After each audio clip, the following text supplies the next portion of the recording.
Hello friends, welcome to TrendTechGuide. Today I'll show the simple way to hide folders in Windows 10. So first of all, you can see I am here in my Windows. Now I'll create one folder over here and I'll rename it Hide Please. You can see I have created new folder as Hide Please and now I'll hide this. For that, first of all, right click on this folder and over here go to this properties. And now in attributes you can see here is hidden.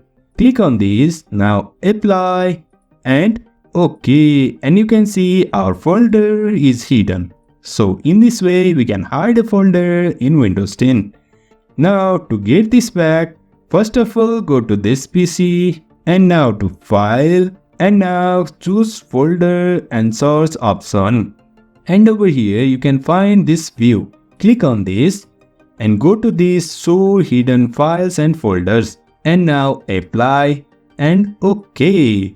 Now I'll go back and you can see this is the folder which I recently hid.